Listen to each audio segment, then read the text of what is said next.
Okay, so our number one fear in retirement, and it's a high percentage, 75%, their number one fear is that they're going to run out of money before they run out of life, meaning they may be broke in their 80s or 90s. Does anybody feel like that might be one of your fears? Because 75% of the people feel that way. They fear that more than they fear death. So, how are we going to fix that?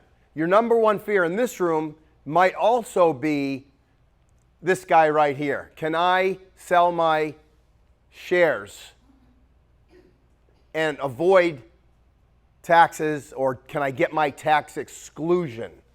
Okay, the way tax exclusions work is you sell your primary residence that you've been there 2 years.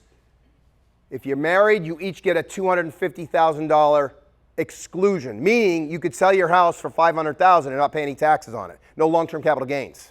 If you're single, it's $250,000.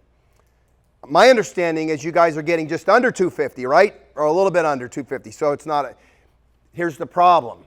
These are the answers that I get from the attorneys and the CPAs that I've been working with trying to get an answer.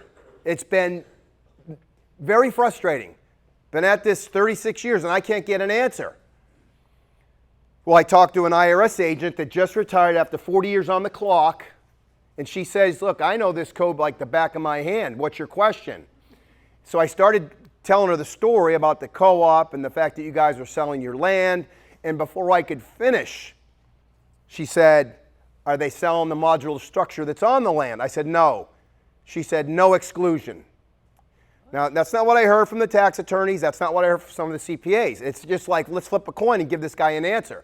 So I'm as at wit's ends as you guys probably are. But I promise you that before this thing is over and you get your money, I'm going to get an answer that somebody's going to stand behind, that you could take to the bank or take to the IRS and not worry about it. My fear is somebody tells you not to worry about it.